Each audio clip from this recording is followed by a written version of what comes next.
길라야임 사람들이 와서 여호와의 궤를 옮겨 산에 사는 아비나답의 집에 들여놓고 그의 아들 엘리야샤를 그렇게 구별하여 궤를 지키게 하였더니 궤가 길라야림에 들어간 날부터 20년 동안 오래 있는지라. 이스라엘 족속이 여호와를 사모하니라. 사무엘이 이스라엘 온 족속에게 말하여 이르되 만일 너희가 전심으로 여호와께 돌아오려거든 이방 신들과 아스다톳을 너희 중에 제거하고 너희 마음을 여호와께로 향하여 그만 섬기라. 그리하면 너희를 블레셋 사람의 손에서 건져내시리라. 이에 이스라엘 자손이 바알들과 아스라토를 제거하고 여호와만 섬기니라. 사무엘이 이르되 온 이스라엘은 미스바로 모이라. 내가 너희를 위하여 여호와께 기도하리라 하매 그들이 미스바에 모여 물을 길어 여호와 앞에 붓고 그날 종일 금식하고 거기에서 이르되 우리가 여호와께 범죄하였나이다 하니라. 사무엘이 미스바에서 이스라엘 자손을 다스리니라. 이스라엘 자손이 미스바에 모였다 함을 블레셋 사람들이 듣고 그들의 방백들이 이스라엘 치러 올라온지라. 이스라엘 자손들이 듣고 블레셋 사람들을 두려워하여 이스라엘 자손이 사무엘에게 이르되 당신은 우리를 위하여 우리 하나님 여호와께 쉬지 말고 부르짖어 우리를 블레셋 사람들의 손에서 구원하시게 하소서 하니 사무엘이 젖 먹는 어린 양 하나를 가져다가 온전한 번제를 여호와께 드리고 이스라엘을 위하여 여호와께 부르짖음에 여호와께서 응답하셨더라. 사무엘이 번제를 드릴 때 블레셋 사람이 이스라엘과 싸우려고 가까이 오매 여호와께서 블레셋 사람에게 큰 우레를 발하여 그들을 어지럽게 하시니 그들이 이스라엘 앞에 패한지라. 이스라엘 사람들이 미스바에서 나가서 블레셋 사람들을 추격하여 벳갈 아래에 이르기까지 쳤더라. 사무엘이 돌을 취하여 미스바와 센 사이에 세워 이르되 여호와께서 여기까지 우리를 도우셨다 하고 그 일을 에벤에셀이라 하니라.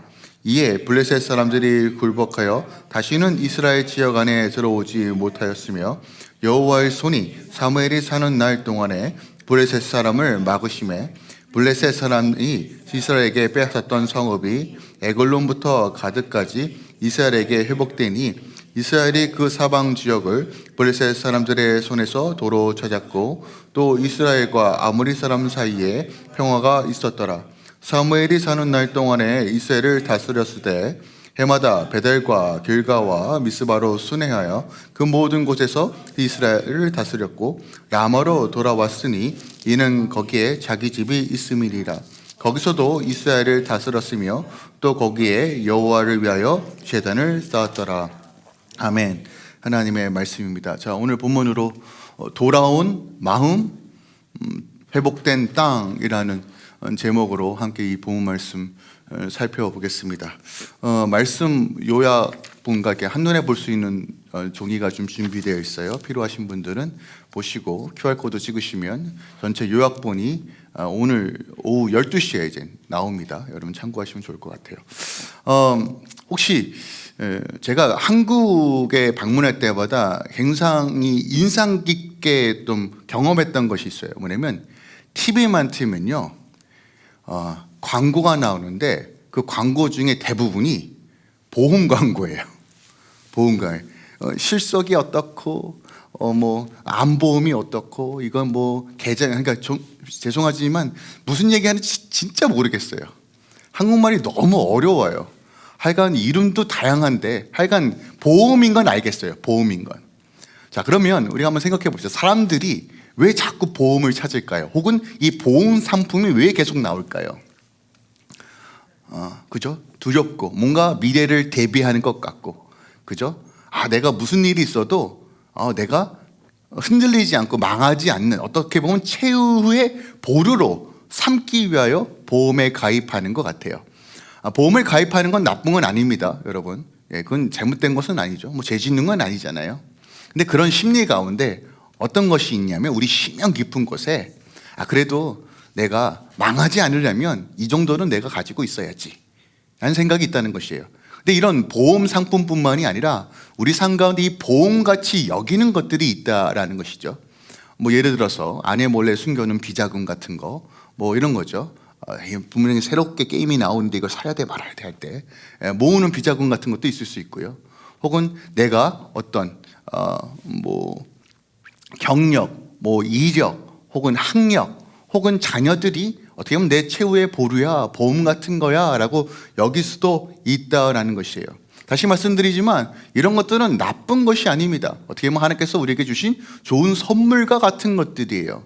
근데 문제는 뭐냐면 그것이 목적이 되고 그것에 우리의 모든 것들을 의존하고 맡기는 그 심령 깊은 곳에 오는 그 믿음과 신뢰의 관계가 바로 그 내가 어떻게 보면 붙잡고 있는 그것을 인하여 내 삶이 좌지우지 되는 것에 설정이 되었을 때 그것은 우상이 된다라는 것이에요. 이런 내용들은 이제 팀 켈러 목사님의 내가 만든 신 혹은 리차드 포스트의 머니, 섹스, 파워 이런 책에 다양하게 나옵니다. 특히 이제 팀 켈러 목사님이 그 분야에 대해서 참 많이 연구하고 또 실질적으로 목회 가운데 또한 삶 가운데 우리 안에 역사하는 우상들이 무엇인가를 다양한 책을 통해서 소개하고 있죠. 저희가 지금 성경 공부하고 있는 그 책 안에도 그런 내용이 잘 담겨져 있다는 것이에요. 무엇이냐면 하나님께서 우리에게 허락하신 많은 것들이 있습니다. 그죠? 자녀들 하나님께서 허락하신 선물이죠. 여러분의 직장과 사업도 하나님께서 허락하신 것들입니다. 누리는 것들 하나님께서 선물하신 거예요. 근데 문제는 우리의 마음의 중심이 그것을 선물이고 하나님께서 우리가 살아가도록 돕는 도구로서 바라봐야 되는데 이것을 마치 내 삶의 최후의 보루이며 의존하고 신뢰할 것으로 바꿔버리는 순간 어느 순간 우리의 마음의 중심이 빼앗기게 된다. 그리고 그것이 결국 우상이 된다라고 하는 것에 대해서 우리가 좀 이 관점을 여러분 삶 가운데 조금 주목해 보길 원합니다. 왜냐하면 이 모든 것들이 지금 이 핵심적인 내용이 이 사무엘상 전체에 흐르고 있고 이스라엘의 구약의 천년의 역사 더 나아가 신약에서 초대교회 가운데 있었던 일들이 바로 이 우상숭배와 밀접한 관계가 있고 어떤 것을 만들어서 섬기는 것이 우상숭배가 아니라 결국 우리 마음의 중심, 우리를 두렵게 하고 우리를 끌고 가는 것들의 본질이 결국 우상숭배와 관련되어 있다는 것을 우리에게 말씀하고 있다는 거예요. 근데 우리가 보여지는 것들 혹은 내가 내 마음 가운데 최후의 보루로 여기는 것들에 대한 우상뿐만이 아니라 신앙 안에서 기독교 우리가 이 신앙 안에서 이 믿음 안에서도 또 다른 최후의 보루와 우상처럼 여기는 것이 있는데 그것이 바로 종교적인 보험이에요. 뭐냐면 이런 겁니다. 내가 교회 오래 다녔기 때문에 하나님께서 나에게 은혜를 주실 거야. 내가 선교했기 때문에 내가 봉사했기 때문에 그래도 내가 하나님 앞에 이쁘게 보였던 것이 있으니까 하나님께서 나에게 이 문제를 해결해 주실 거야. 절대로 망하지 않을 거야. 물론 하나님의 긍휼과 자비함으로 시작했다라고 생각할 수 있어요. 하지만 어느 순간 내가 지금까지 하나님을 섬겼던 내 업적과 일을 근거로 하여 마치 이것이 최후의 보루인 것처럼 생각하는 경향들이 있다라는 것이에요. 대표적인 예로 이렇죠. 우리 부모님이 그렇게 많이 기도해가지고 내가 이 자리에 있는 거야. 여러분 이게 무슨 말인지는 알죠. 저도 이게 정말 그게 하나님의 은혜로 시작했다는 것을 늘 인지해요. 근데 이게요 어느 순간 변질이 되면 어떤 일이 벌어지냐면 우리 부모님이 기도했기 때문에 난 무조건 잘 돼 라는 식으로 재해석이 이루어진다는 거예요. 그것이 어떻게 보면 종교적 보험이며 어떻게 보면 하나님께서 지금 이스라엘을 향하여 명확하게 말하고 있는 제약의 본질일 수 있다는 것이에요. 겉으로는 믿음처럼 보입니다. 실제로 하나님을 신뢰하는 것처럼 보이지만 그 내면에는 여전히 내가 무엇을 했다. 이것을 근거로 하여서 하나님께서 내게 지금 이 문제를 해결해 주셔야 된다는 어떤 딜링, 하나님과의 거래의 관점에서 이것을 사용하는 수많은 경우들이 있다는 것이에요. 오늘 사무엘상은 그것을 정확하게 지적하며 우리에게 이 우상의 본질을 드러내고 있습니다. 자, 이스라엘 백성들은 하나님을 버린 적이 없어요. 단 한 번도요. 여호와의 신앙을 버린 적이 없어요. 이제부터 나 여호와 안 섬길 거야, 하나님 버릴 거야 라고 한 적이 단 한 번도 없습니다. 근데 그럼에도 불구하고 그들은 우상 숭배 문제에서 결코 자유로울 수 없었다는 것이에요. 하나님도 필요로 하고 바알도 필요했고 아스다도 또 필요했다라고 이야기합니다. 이 혼합된, 즉 내 안에 두 번째 보험을 늘 염두에 두고 있는 삶, 하나님만으로는 충분하지 않다라고 여겼던 생각, 그것이 결국 지금 이 모든 사태의 근원이다라고 오늘 사무엘상이 우리에게 제시하며 여전히 이런 일들은 오늘날에도 동일하게 이루어지고 있다라고 성경 기자가 우리에게 말해주고 있다는 것입니다. 그러므로 오늘 본문에서 우리에게 던지는 질문에 우리는 주목해야 돼요. 우리가 외형적인 것은 어떤 종교적인 모양은 회복될 수 있어요. 아, 교회를 안 나오다가 교회를 나올 수도 있고, 아, 그래, 하나님 말씀이 이런 거구나 라고 어떤 깨달음이 얻은 경우도 있습니다. 근데 그것만으로 충분하지 않다는 것이에요. 외형이 아무리 바뀌어도 우리의 내면이 바뀌지 않으면, 내 마음의 중심이 바뀌지 않으면 여러분 생각에 회복은 없다는 것이에요. 하나님의 역사는 경험할 수 없다는 것이에요. 그래서 회개는 하나님은 내 보험 상품 가장 맨 위에 올려두는 것이 아니라 하나님의 모든 것들을 제거하는 것에부터 시작된다. 그리고 마음을 다시 새롭게 하는 것에부터 시작된다는 것이 오늘 사무엘상이 우리에게 던지는 질문이며 해답이라는 것이에요. 자, 7장 1절과 2절은 우리가 지난주에도 살펴봤습니다. 결론 부분에 살펴봤는데 오늘 이 부분을 살짝 살펴봐야지만 7장 전체를 풀 수 있어요. 왜냐하면요, 지금까지 이스라엘의 형태를 보면 하나님을 부적처럼 여겼습니다. 전쟁의 위협 속에서 언약궤만 가지고 오면 우리가 전쟁에 승리할 수 있다. 언약궤를 최후의 보루를 여겼어요. 아, 우리는 핵무기가 있어. 이렇게 깝죽대는 것처럼 이스라엘 백성들은 블레셋과의 전쟁, 철기와 총동에, 여러분 싸움이 안 됩니다. 군사력도 전략도 등치도 싸움이 안 되는 상황 속에서, 이 위기 속에서 이것을 극복하기 위해서는 하나님의 언약궤를 가지고 와야 된다. 그 방법만 취했어요. 근데 문제는 언약궤를 가지고 왔는데 더 쫄딱 망합니다. 완전히 패배해버려요. 그 더 큰 문제는 언약궤를 빼앗기게 되죠. 실질적으로 블레셋 땅에 언약궤가 빼앗기게 되고 상실과 어떻게 보면 공포와 두려움 가운데 이스라엘 백성은 살아갈 수밖에 없어요. 참혹한 현실입니다. 그것이 이가봇이라는 이 단어 안에 다 담겨져 있어요. 이가봇, 하나님의 영광이 떠났다. 2장 마무리가 이가봇으로 끝납니다. 그런데 어떤 일이 펼쳐집니까? 예상치 못했던 일이 펼쳐져요. 자, 하나님이 블레셋 가운데 언약궤가 빼앗겼음에도 불구하고 하나님이 스스로 역사하시고 영광을 드러내기 시작합니다. 블레셋에 있는 모든 우상들이 꼬꾸라치고 망하기 시작해요. 종기와 재앙이 임하기 시작해요. 언약궤가 가는 곳곳마다 도시가 아주 난리가 납니다. 그러니까 블레셋도 인정하는 것이에요. 아, 이건 언약궤 때문이다. 언약궤 때문이다. 두 손 두 발 다 들어요. 빨리 치워버리고 싶었어요. 그래서 언약궤를 이스라엘 땅으로 보냅니다. 그것이 사무엘상 6장의 내용이에요. 자, 언약궤가 돌아왔어요. 예상치 못하게 돌아왔어요. 이스라엘 백성들은 노력도 하지 않았는데 스스로 언약궤가 돌아옵니다. 아, 축제가 벌어져요. 환희가 벌어져요. 근데 문제는 여전히 그들은 고통 가운데 있습니다.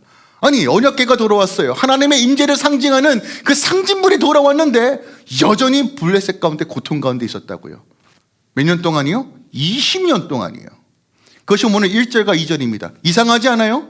그들이 그렇게 고대하고 소망했던 언약궤가 돌아왔는데 변화되지 않아요. 심지어 그전과는 조금 다른 방식으로 7절, 1절과 2절에 보니까 그 아들 엘리야사를 거룩하게 구별하여 여호와의 궤를 지키겠대요. 지켰어요. 방치한 것이 아닙니다. 모셔두었단 말이에요. 근데 모셔만 두었어요. 마치 우리 집안에 십자가 몇 개 걸어놓고 악한 것들아 물러가라 이런 것처럼요. 예수님의 성하게 인자한 거 딱, 아, 저거 보면 은혜가 돼. 그냥 장식분처럼. 그렇게 신앙생활하는 모습. 마치 이런 것과 같아요. 혹시 여러분 집에 트레밀, 뭐죠? 이게 트레밀 한국말로 뭐죠?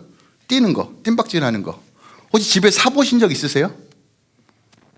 없어요? 그 사면요, 거기서 뜁니까? 네. 빨래 건조할 때 쓰죠. 왜 그런 거예요? 그 의도와 목적은 뭐예요? 아, 그래도 내가 집에서 운동해야지.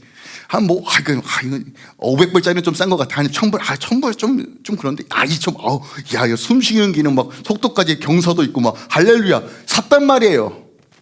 근데 그거 씁니까? 근데 그거 보고 마음의 위안은 얻잖아요. 아, 그래. 언젠가 내가 저기서 뛰어서 건강한 신체가 될 거야. 근데 어느 순간 빨래 건조대로 전락해버리잖아요. 똑같은 겁니다. 똑같은 거예요. 여러분, 트레밀 자체가 내 건강을 보장하는 건 아니잖아요.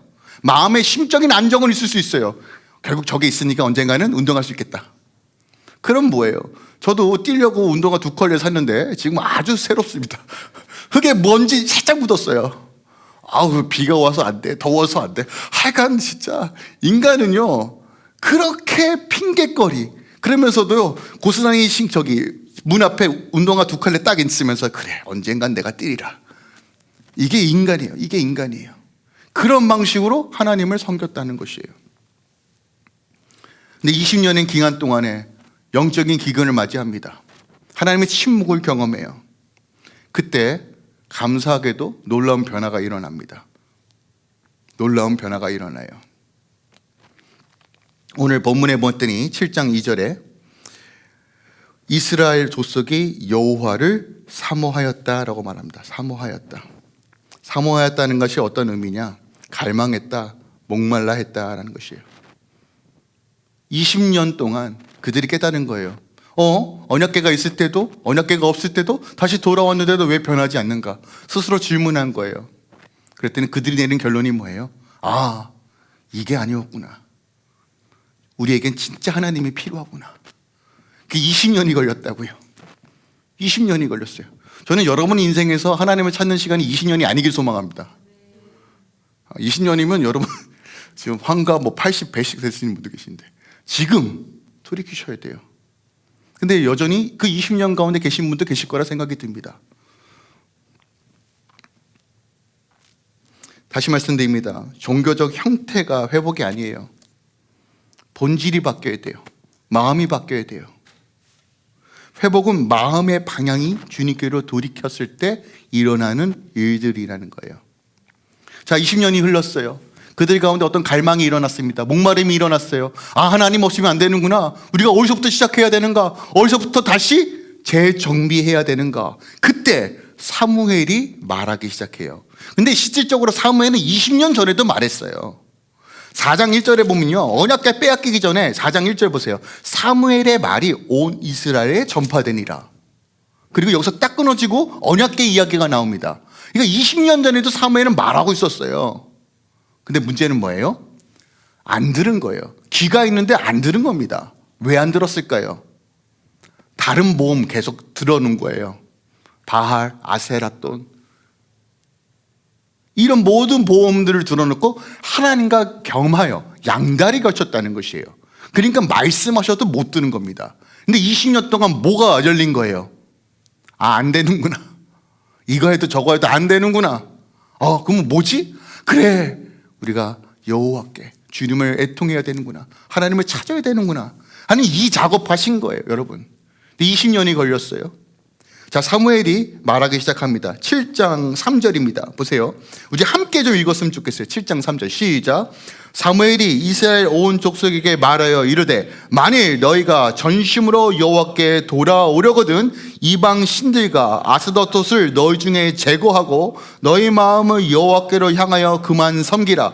그리하면 너희를 블레셋 사람의 손에서 건져내시리라. 자, 방법이 나왔습니다. 블레셋에서부터 건져냄을 받는 방식이 뭐예요? 우상을 제거하고 돌이키라는 것이에요. 아주 분명하고 명확합니다. 우리 하나님 두리뭉실하게 얘기하지 않아요. 과거나 현재나 앞으로도 하나님은 두리뭉실하게 얘기하지 않고 정확하게 말합니다.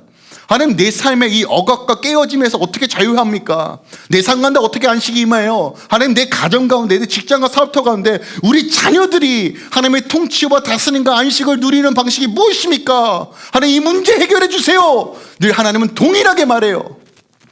돌이켜 제거하고 하나님께 나아가라요. 특별하게 오늘 전심으로 돌아오라고 그래요. 전심으로. 여러분, 전심으로 돌아온다는 건 뭐예요? 부분만 아니에요.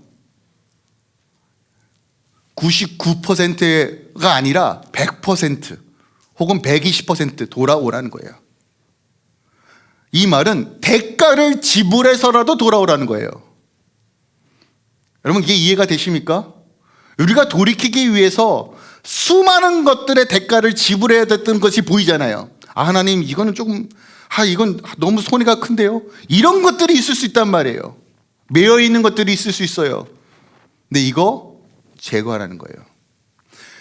회개의 4단계가 나옵니다. 여러분, 이 4단계는 성경 전체의 주제이기도 합니다. 4단계가 뭐냐면, 첫 번째로 돌아오라.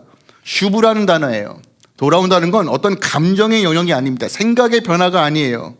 어떤 눈물, 지성을 넘어서 가던 길을 멈춰서 돌이키라는 거예요. 180도 틀어라는 것이에요. 지금까지 이게 정답이었어요. 이게 내 삶의 방식이었어요. 이렇게 하면 길이 열렸고 답이 보였습니다. 비즈니스든 관계든 그 방식 가운데 이것이 내가 신념이고 믿음으로 여겼던 것들이 있어요. 근데 말씀과는 충돌이 일어났어요. 아, 이거 하나님의 방식이 아니구나. 합법적인 일이 아니구나. 남을 속이는 일이구나. 하나님 기뻐하시지 않는구나. 찔렸어요. 타협하지 말고 돌이키라는 거예요. 대가를 지불하라는 거예요. 전심으로. 여러분, 회개는 과거 후회하는 거 아니에요. 감정팔이 하는 거 아닙니다. 실제로 해야 돼요. 내 삶의 방향을 바꾸는 거예요. 그 근거가 무엇입니까?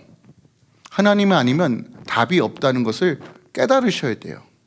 그래서 이 20년 동안 묵힌 거예요. 왜 안 해봤겠어요? 이스라엘 모든 역사 속에서 지들이 구원해보려고 어떤 노력을 안 하게 받겠습니까? 내도 안 되는데 20년 동안 하나님께서 사무엘의 말씀이 안 들리는 것이 사무엘의 말씀이 들리기 시작하는 거예요.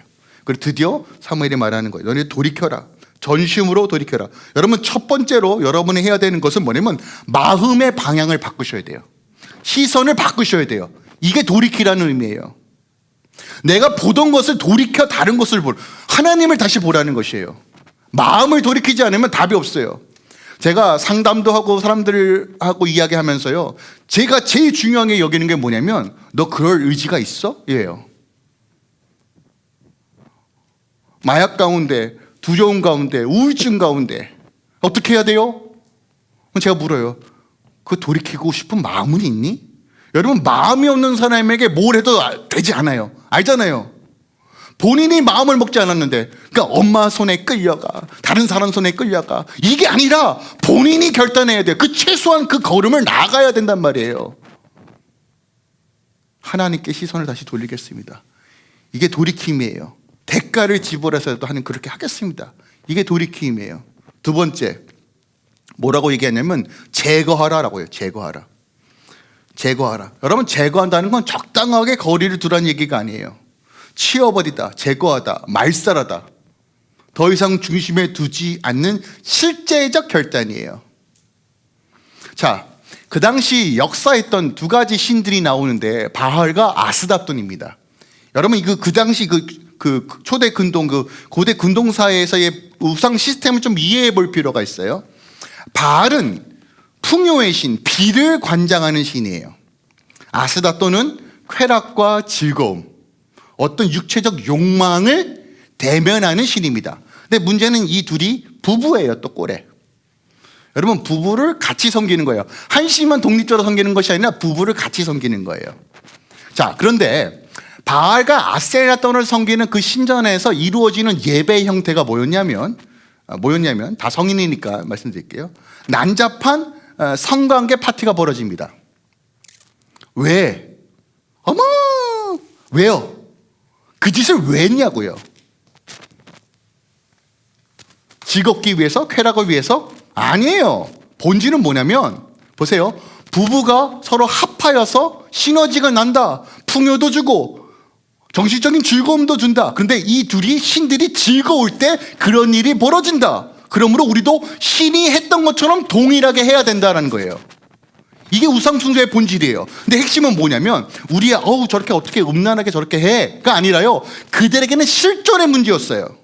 왜요? 먹고 살기 위해서는 바알과 아세라를 섬겨야 했어요. 농경시대입니다.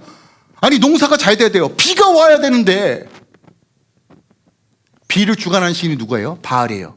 그럼 바알에게 잘 보이기 위해서는 어떻게 해요? 돈 벌기 위해서는 어떻게 해야 됩니까? 잘 되기는 어떻게 위해서 어떻게 해야 돼요? 그러니까 그들은 어떤 음란함의 영역을 넘어 생존의 영역과 생존의 어떤 방식으로 그런 난잡한 성관계를 맺었다는 거예요. 살기 위해서 그 짓을 했다는 거예요. 살기 위해서, 잘 살기 위해서, 더 갖기 위해서. 쾌락의 관점을 넘어 욕망으로, 그것이 실제이기 때문에 그 일을 했다는 것이에요.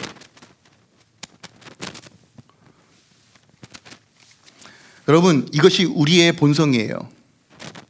욕망 가운데 어떻게든 그 욕망을 충족시키려고 하는 방식. 그러니까 당장 눈에 보이지 않는 여호와보다 바알과 아세라돈을 섬길 수밖에 없는 겁니다. 근데 여러분, 이게 여전히 우리의 현실의 문제예요. 하나님 믿죠? 내가 하나님 믿는데요. 하나님, 내가 장사하려면 이 방식 선택해야 되는데요. 하나님, 내가 성공하려면 이 사람 따라가야 되는데요. 타협하면 내게 불이익이 있는데요. 하나님, 세상은 다 동성이 허용하잖아요.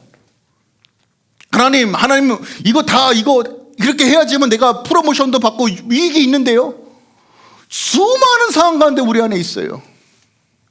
그래서 스스로 타협합니다. 하나님, 지금은 좀 눈 감아주세요. 내가 조금 성공해야지 하나님의 영광도 아닙니까? 여러분, 택도 없어요. 여러분 성공한다고 하나님의 영광이 드러난다고요? 방해는 하지 마세요. 제발 부탁드립니다. 우리가 그런 존재예요. 근데 우리 스스로가 얼마나 오만방자인지 알아야 돼요. 이스라엘 백성도 똑같았습니다. 그런데요, 이 배후에는 어떤 심리가 작동되느냐? 상대적 박탈감. 요즘 혹시 이 얘기 되게 유행이잖아요. 상대적 박탈감. 그죠? 우리 아이에게 나쁜 얘기하지 마세요. 박탈감 느껴요. 최근에 지금 넷플릭스에서 되게 드라마 하나, 참교육이라는 드라마가 떴습니다. 참고로 재밌어요.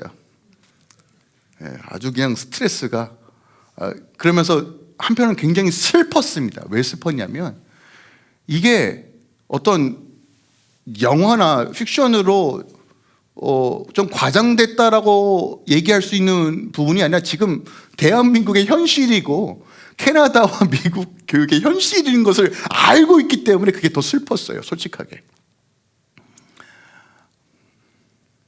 상대적 박탈감.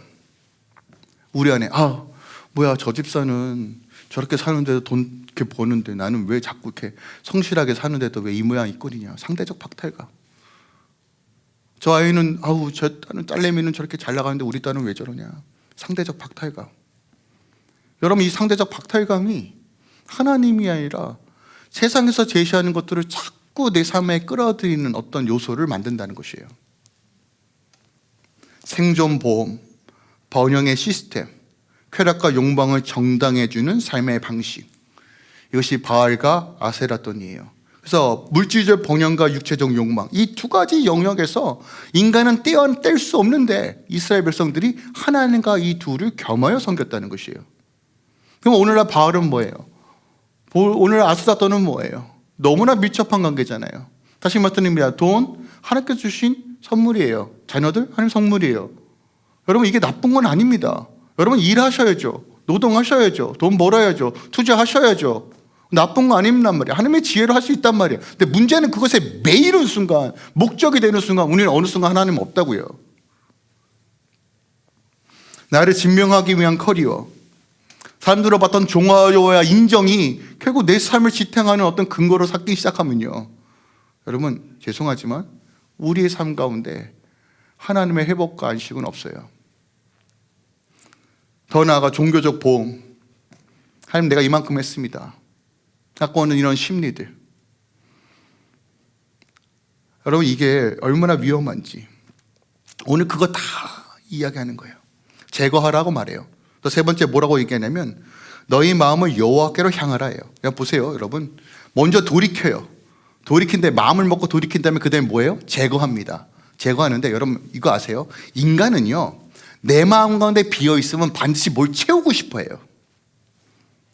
신기하죠? 목사님 우리 집에 너무 맥시마이저 같아요. 그래서 이것도 치우고 저것도 치워요. 깔끔해, 아주 좋아 하다 보니까 좀 허한데 하나씩 채워놓으면 또 맥시마이즈 돼요.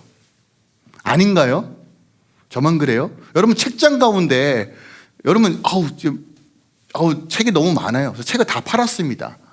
그러면 이 빈 책장을 그냥 놔두실 겁니까? 우리는 반드시 뭘 채우죠. 인형으로 채우든 사진첩으로 채우든 채운단 말이에요. 우리 인생은요 채울 수밖에 없는 구조로 되어 있습니다.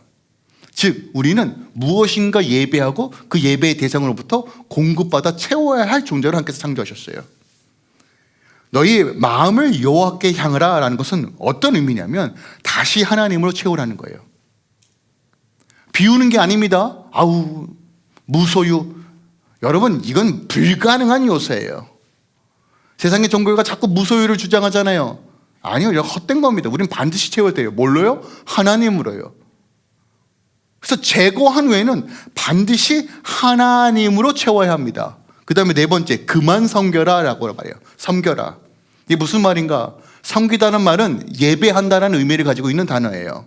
아바드라는 단어인데 예배뿐만이 아니라 노동, 충성과 함께 담겨져 있는 말이에요. 무슨 얘기냐면요, 내가 공동체 안에서 예배뿐만이 아니라 삶의 모든 노동과 내게 맡겨주신 그 영역 안에서 하나님을 섬기라는 거예요. 즉, 내 모든 최종 결정권이 하나님께 있고 내가 하나님의 통치와 다스림 가운데 있다는 것을 늘 인지하며 걸어가라. 이게 회개라는 것이에요. 정리합니다. 180도 돌이켜 내 안에 대가를 집어라서라도 하나님 외의 중심적인 것들을 제거하고 다시 하나님으로 채워서 매 순간마다 하나님이 나의 왕이시고 주인인 되시는 것을 인지하고 걸어가는 것이 회개예요. 그 단순간에 어떤 감정, 눈물 콧물 찌르고 하나님 용서해 주세요, 이게 회개가 아니라 하나님 안에 나의 왕자를 내려놓고 하나님 내 삶을 붙들어 달라고 하는 그 발버둥과 목마름 가운데 주를 의지하며 걸어가는 삶. 그때 어떤 일이 벌어져요? 블레셋이 깨어지고 그 손에서 건짐을 받는다라고 해요. 그때 이스라엘 백성들의 반응이 뭐예요? 오늘 4절에 보니까 이에 자손들이 바알과 아스토롯들을 제거하고 여호와만 섬겼다. 할렐루야.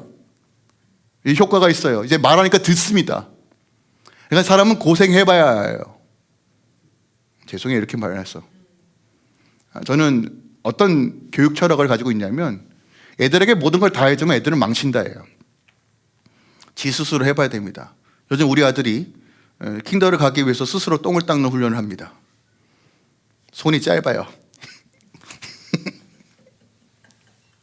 그래서 죽어도 깨도 네가 해라. 아빠! 하다가 제가 3번 중에 한 번은 점검합니다. 안 묻었어. 통과! 근데 이게 아시죠? 휴지를 했는데 미루면 물에 묻고 지 엉들이 그게 더 이래예요, 솔직하게. 내가 닦아주는 게 더 편하죠. 그죠? 하여간 엉망진창입니다. 근데 제가 왜 그런 수고를 감내할까요? 제가 수고라고 표현했는데 그렇게 해야지만 다음 단계로 서잖아요. 그죠? 자, 이스라엘 백성들이 드디어 결단합니다. 그런데 이런 결단에서 멈추지 않고요, 사무엘이 미스바로 사람들을 모읍니다. 미스바, 일로 와, 너희들 일로 와. 왜 모을까요? 여러분, 그냥 단순하게 결단해서 끝나는 것이 회개가 아니에요. 미스바로 모여서 뭐 합니까? 다시 말씀 가운데 하나님과의 약속과 언약을 갱신하고 다시 재확인해요. 미스바로 모여요. 여러분, 미스바라는 이 지역의 이름이 굉장히 중요한 의미를 가지고 있어요. 미스바는 망대, 파수꾼, 이런 의미를 가지고 있는 거예요. 망대가 뭐예요? 파수꾼의 의미가 뭐예요? Watch over, 보는 겁니다. 적군이 있는가 없는가 분별하는 것이에요. 왜 미스바로 모였을까요? 다시 확인시키는 거예요. 지금 하나님이 너희 삶 가운데 주관자 되시고 보고 있다라는 것을 각인시키기 위해서요. 사람들이 왜 자꾸 어긋나는지 아십니까? 지멋대로 사는지 아세요? 나를 간섭하는 사람이 없다는 것을 인정하고 내 삶에 내가 주인 됐을 때 우리는 막 나가고 자기 속은 대로 살아요. 근데 내가 지금 누구 밑에 있구나, 누가 나를 보고 계시는구나, 이게 굉장히 조금 어떻게 보면 불편한데요. 여러분, 이 건강한 불편함이 굉장히 중요합니다. 특히 아이들에게도 마찬가지예요. 야, 네 마음대로 알아서 놀아라 하면 애들 제대로 놀지 못해요. 그런데 여러분 보세요. 아빠가 여기 지켜볼 테니까 너희도 여기서만 놀아. 애들 신나게 놉니다. 여러분, 하나님을 인지하는 삶이 여러분 삶을 자유케 하는 거예요. 그러니까 미스바가 그 역할을 하는 겁니다. 확인시키는 거예요. 사람을 속일 수 있어도 하나님 속일 수 없어. 내가 너를 지켜보고 있어. 그거 확인시키는 거고, 두 번째, 파수꾼의 역할이 뭐예요? 파수대의 역할이 뭐예요? 분별하는 거예요. 영적으로 깨우는 겁니다. 잠자던 것들을 깨우는 거예요. 너희들 다시 파수꾼의 자리로 서야 돼. 구별된 삶으로 살아야 돼. 마음을 살피고 너희 개인의 죄뿐만이 아니라 이 공동체에 여전히 흐르고 있는 이 우상 숭배를 더 드러내고 각성해야 돼. 그게 미스바 각성운동이에요. 드디어 회복의 역사들이 시작합니다. 어떤 개인의 회복의 역사뿐만 아니라 민족적 회개의 역사와 어떤 부흥의 역사가 시작된 들이 미스바 각성운동, 지금 이 장면이에요. 드디어 이스라엘이 돌이키기 시작했어요. 사사기 시대 동안 늘 하나님을 버렸고 지 속은 대로 살았던 그 순간이 이젠 완전히 돌이키는 장면이 나옵니다. 네, 미스바는요 굉장히 과거에 아픈 상처가 있었던 장소예요. 사사기 20장 21장에 보면요, 어떤 베냐민 지파와 다른 지파 간에 끔찍한 내전이 일어났고 피투성이로 완전히 베냐민 지파들이 정말 그 어떤 음란과 잘못된 선택으로 인하여 자기들 민족끼리 거의 그냥 깨어진 상처와 아픔과 배신과 배반과 고통이 있는 장소가 미스바예요. 근데 그 장소에서 지금 하나님께서 회복의 장소로 바꿔주시는 거예요. 여러분, 그래서 여러분 기억하세요. 우리가 온전한 회개로 나갈 때 가장 먼저 회복되는 것이 가정이에요. 다른 데서 여러분 가정의 회복을 구하지 마세요. 남편, 아내, 이혼 어떻게, 여러분 진짜 우리 애들 어떻게 합니까? 이런 진짜 가정의 문제가 엄청 많거든요. 근데 여러분 핵심은 뭐냐면요, 다시 돌이키는 거예요. 하나님 말씀으로. 하나님께서 하십니다. 여러분 후회가 아니라 지금 다시 한번 하나님의 은혜를 구하세요. 우상을 버리는 것은 회개의 시작이지만 하나님께 속한 백성으로 다시 서는 언약의 회복이 이루어져야 돼요. 그냥 보세요. 금식합니다. 기도의 집회가 열려요. 실패의 장소가 회복의 장소로 바뀝니다.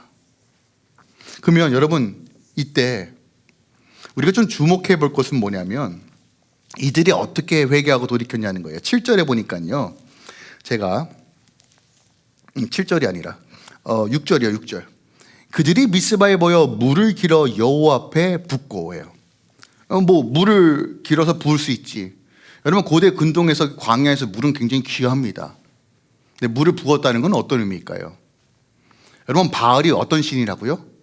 번영의 신, 비의 신이에요. 물을 붓는다는 것, 여호와 앞에 붓는다는 건 어떤 의미예요? 이제 바알을 섬겼던 그 방법을 버렸다는 거예요. 실제가 됐다는 것이에요. 말만 떠든 게 아니라 하나님 앞에, 하나님 내가 지금까지 여겼던 생명줄을 끊어내겠습니다 하고 여호와 앞에 버린 거예요. 다시 말씀입니다. 입술로만 고백하는 게 회개 아니에요. 결단하는 거예요. 하나님만이 구원이십니다. 하나님만이 구원이십니다. 금식했어요. 뭐예요? 먹는 걸 끊고 내 힘으로 살아가는 방식들을 끊고 생존의 시스템을 끊고 하나님을 다시 붙드는 거예요. 여러분 삶과 이런 결단과 삶이 이루어지길 소망합니다. 자, 그러면 이 타이밍에서 여러분 이스라엘 모든 족속이 미스바에 모여서 금식하고 물을 붓고 하나님께 결단해요. 엄청난 부흥이죠. 야, 그러면 뭔가 하늘에서 하나님이 잘했다 다다 뭔가 이런 음성이 들려야지만 정상 아닙니까? 근데 그 다음 장면이 뭐냐면요, 8절과 9절입니다. 보세요. 이스라엘 자손이 사무엘에게 이르되 당신이 우리를 위하여 우리 하나님 여호와께 쉬지 말고 부르짖어 우리 블레셋의 손에서 구원하게 하소서. 뭐예요? 갑자기 블레셋이 쳐들어와요. 이상하지 않아요? 회개하고 돌이켰어요. 야, 분위기 봤더니 막 이제 뭔가 일이 일어날 것 같아요. 나뿐만 아니라 공동체가, 이 민족이 회개하고 주님께 돌아왔어요. 근데 그 다음 사건이 뭐예요? 블레셋이 쳐들어옵니다. 이상하지 않아요? 눈물 쏙 빼고 하나님 결단하고 기도하고 하나님께 헌신하고 하나님께 다시 한번 나아갔는데 일이 더 꼬였어요. 더 큰 문제가 생겼어요. 이거 어떻게 해석하실 거예요? 회개했는데 전쟁이 옵니다. 하나님께 결단했는데 더 큰 문제가 찾아와요. 여러분 기억하세요? 하나님께서 왜 이런 일들을 우리 안에 허락하실까요? 내 결단이 진짜인지 이젠 테스트라는 도마 위에 올라가는 거예요. 회개했지만 모든 전쟁이 즉시 사라지는 게 아니에요. 전쟁이 더 선명해집니다. 그런데 달라진 것이 있어요. 보세요. 4장에서도 전쟁이 있었죠. 베스메셈에서 전쟁이 있었죠. 그때 이스라엘 백성은 두려움 때문에 언약궤를 가지고 왔어요. 두려움의 방향이 자신의 방법으로 표출됩니다. 근데 지금은요, 여전히 두려워요. 근데 두려움이 어디로 향합니까? 하나님을 찾는 방식으로 바뀌어요. 보세요. 이스라엘의 두려움 때문에 언약궤를 전쟁터로 가져왔는데 7장의 같은 두려움 속에서 이제 하나님 앞에 나갑니다. 여러분, 두려움이 사라지는 것이 아니에요. 여러분, 이거 착각하시면 안 돼요. 믿음은 두려움이 없는 상태가 아니에요. 오히려 믿음은 두려움 속에서 내가 어디로 달려갈 것인지를 결정하는 거예요. 그전에는 내 방식이었어요. 내가 최후의 보루를 여겼던 어떤 보험과 같은 것들이었어요. 야, 네가 너 잘 돼야지. 야, 우리 가정이 좀 괜찮아지지. 그러면서 애들 달달 볶죠. 볶고, 남편도 달달 볶고, 아내도 달달 볶고, 그냥 우리 집은 매운냐고 달달 볶고, 남들은 집사인데 우리는 뭐냐 그렇고. 네, 그런 방식이 아니라 어떻게 해요? 두려워요. 두렵습니다. 근데 하나님께로 달라가요. 8절에 보니까 사무엘에게 부탁하죠. 우리 위하여 하나님께 쉬지 말고 부르짖어. 그랬더니 사무엘이 어떻게 행동합니까? 어린 양 하나, 젖먹는 어린 양 하나, 정말 보잘것없고 연약한 어린 양을 잡아 온전한 번제로 드려요. 온전한 번제. 그러니까 지금까지는 온전한 번제가 아니었다는 거예요. 그냥 두 마음, 갈라진 마음, 하나님도 섬기고 바알과 아세라도 섬겼던 그 두 마음이 아니라 지금은 온전한 마음, 두렵지만 하나님 앞에 나아간 거예요. 온전한 번제로 드립니다. 우리에겐 소망이 없습니다. 하나님, 나에겐 답이 없습니다. 하나님, 아버지만이 유일한 구원이십니다. 여러분, 어떤 상황 가운데 계십니까? 하나님은 때로는 우리의 믿음이 진짜인지를 시험하세요. 네, 여러분, 그 믿음 꺾지 마세요. 왜 안 두렵겠습니까? 낯선 곳에서, 낯선 환경 속에서 우린 두려울 수밖에 없어요. 저도 매 순간 두렵습니다. 우리 인생이 그렇잖아요. 얼마 정도 있으면 여러분 안 두려우시겠어요? 뭐 6달치 렌트비 있으면 안 두려워요? 더 두려울걸요? 이럴까 봐요? 안정된 직장? 요즘 언제 잘릴지 모르는데요? 대체 뭘 안 두렵게 합니까? 성공이요? 한순간에 없어지는 것이 성공일 수 있잖아요. 어떤 법이 여러분의 인생을 세워가시냐는 거예요. 근데 여러분, 두렵지만 하나님께 돌이켰을 때, 온전한 번제로 나아갈 때 어떤 일이 벌어져요? 오늘 본문에 했더니 큰 우레가 떨어집니다. 이건 전적으로 하나님밖에 할 수 없는 일이에요. 여러분, 성경에 보면요, 정말 하나님께서 어떻게 역사하시냐면 지들끼리 싸워서 지들끼리 무너지는 일이에요. 여러분, 이 방식 하나님 참 선호하시는 것 같아요. 그래서 저는 이 전 세계 정세도 그렇게 이해합니다. 하나님 개입하셔야죠. 뭐 하셔야죠. 물론 그렇게 기도할 수 있는데요, 보세요, 악인들은 지들의 계략에 다 넘어질 거예요. 미국도 캐나다도 한국도 보세요. 하나님의 공의와 정의의 방식이 어떤 방식으로 흘러가는지 우리는 전적으로 하나님을 신뢰하고 믿음으로 바라보면 돼요. 그리고 오늘 12절에 여호와께서 여기까지 우리를 도우셨다라고 말하면서 이 장소가 어디라고요? 보세요. 에베네셀이에요. 여러분, 이 에베네셀 어디서 보셨어요? 4장에서 봤죠. 브레셋과의 전쟁했던 곳이 어디라고 써져 있습니까? 에베네셀이에요. 자, 에베네셀의 뜻은, 에벤은 돌이고 에셀은 도움이에요. 도움의 돌. 그러니까 하나님께서 도우시는 장소예요. 근데 4장에서는 하나님께서 안 도와주셨어요. 근데 지금 하나님께서 도우셨어요? 안 도우셨어요? 도우셨어요. 이게 왜? 여러분, 환경이 바뀌었나요? 상황이 바뀌었나요? 블레셋이 바뀌었어요? 아니요. 변한 건 이스라엘 마음이에요. 마음의 중심이 바뀌니까 하나님이 역사하시는 거예요. 그 중심에 하나님이 중심이 되니까 바뀌는 거예요. 여러분, 이게 복음의 역사입니다. 이게 복음의 역사예요. 특별하게 저는 본문에서 왜 황소 같은 것을 드리지 않고 젖먹는 어린 양을 드렸을까? 여러분, 이건 정확하게 예수님을 묘언하는 거예요. 예수께서 하시는 일들. 여러분, 우리는 우리 스스로가 자꾸 구원을 이루려고 하는 방식을 선호해요. 근데 아니에요. 가장 연약하고 흠이 없는, 보잘것없는, 하지만 우리 주께서 그 어린 양이 되셔서 죽으심으로 모든 것을 이루신 하나님. 그래서 제가 많이 묵상하는 말씀 중에 하나가 로마서 12장 1절입니다. 12장 1절이에요. 여러분 이 말씀에 좀 비밀을 보셨으면 좋겠어요. 자, 다 풀지 않고 한 구절만 좀 풀 텐데 함께 읽을까요? 시작. 그러므로 형제들아 내가 하나님의 모든 자비하심으로 너희를 권하노니 너희 몸을 하나님이 기뻐하시는 거룩한 산 제물로 드리라. 이는 너희가 드릴 영적 예배이다 라고 말합니다. 근데 우리가 주목할 것은 뭐냐면 보세요. 하나님의 모든 자비하심으로예요. 자, 우리가 거룩한 산 제물, 하나님의 역사와 하나님의 기적의 통로로 살아가는 방식은 내 의와 내 노력과 내가 세컨을 두었던 어떤 최후의 보루 같은 보험이 아니라 뭐예요? 온전히 하나님의 모든 자비하심이에요. 어린 양 되신 예수께서 생명의 길을 여셨고 누구든지 그것을 믿음으로 바라보는 자, 하나님의 긍휼과 은혜를 힘입어 걸어가는 자에게 하나님의 역사심과 일하심이 있다는 것이에요. 근데 이것은 어디서부터 시작한다고요? 우리의 마음판을 돌려야 돼요.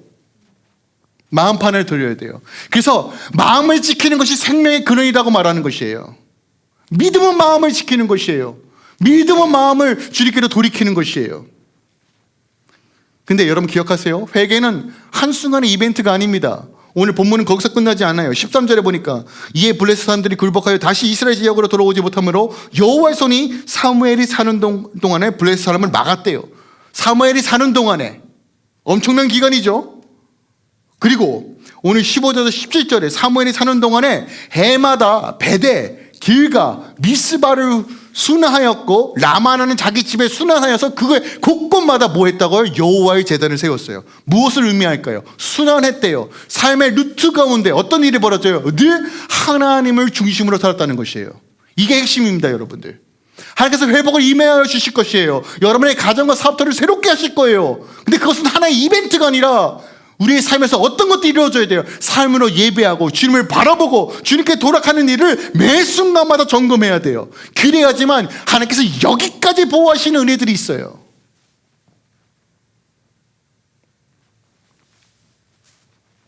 여러분의 삶으로 씨름하셔야 된다고요. 이게 회개하고요. 이게 회복의 열쇠예요. 여러분 7장은 전체 1장부터 7장의 마무리가 되는 결론의 부분에 해당되는 장입니다. 우리가 처음 숨겨진 보험 이야기를 좀 해볼까요? 사람은 누구나 자기를 지켜줄 무언가를 붙들고 싶어 해요. 그죠? 저도 그래요. 아, 주님 그래도 한 2달 치는 렌트비는 있어야 되는 거 아닙니까? 뭐 이런 생각도 하고요. 실질적인 거잖아요. 굶기고 싶지 않고 하고 싶은데 또 여전히 여러 가지 하나님께서 또 시험하시는 부분들도 있고. 근데 여러분 기억하세요. 우리가 하나님께 붙들림 바 되는 것이 가장 구원이에요. 이건 절대 놓치시면 안 돼요. 세상의 방식, 바벨론의 방식이 아니라 하나님께서 여러분 삶의 주인 되시고 마음 가운데 중심이 되셔야지만 인생이 다시 시작되는 것이에요. 문제 없는 사람 없고 두려움 없는 사람 없어요. 그러나 하나님이 일하시는 방식을 아셔야 돼요. 하나님은 수많은 헌금과 정성이 아니라 우리의 마음을 원하세요. 근데 이 마음이 내 뜻대로 잘 안 되죠. 그래서 하나님께서 때로는 광야와 어려움을 허락하시는 거예요. 근데 그때 여러분 빨리 돌이킬 수 있는 은혜를 구하세요. 그리고 하나님께서 지금 제거하라고 하시는 것들을 분명하게 절상하시고 대가를 지불해서라도 돌이키세요. 근데 우리가 어떤 방식으로 섬기냐면, 저도 그런데 우리 아내한테 늘 혼나요. 20kg가 지금보다 적게 나갔을 때 양복을 아직도 갖고 있습니다. 왜요? 그 맞춤형이라 너무 이뻐요. 제가 처음으로 막 재단해서 제 몸을 딱 맞춰서 맞춤형으로, 그냥 기성품이 아니라 맞춤목이에요. 너무 이쁜데 그거 입으면 어깨도 안 움직이고 배가 뭐예요? 좀 허리도 안 들어가는데 못 버리겠어요. 마치요 미련을 두고 여전히 저 구석에 놨다가 가끔씩 꺼내보는 어떤 그런 마음들이 우리 안에 있어요. 하나님만 섬긴다고 얘기하면서 여전히 그런 것들이 있죠. 구석에 쫙 박혀있다가 결정적인 순간에 슬쩍슬쩍 꺼내놓는 것들이 있을 겁니다. 여러분 이 모든 것들도 온전히 제어되고 하나님만 섬기는 은혜들이 있길 소망합니다. 그리고 여러분 삶 가운데 하나님께서 드러나고 하실 때가 은혜라는 것을 기억하길 원합니다. 오늘 다시 한번 주님께로 돌이킵시다. 다시 주의 말씀과 돌이키십시다. 여러분 하나님으로 다시 채우시며 다시 한번 주님의 그 놀라우신 회복을 경험하시고 누리고 증거하시길 예수 그리스도 이름으로 축원드리고 부탁드립니다.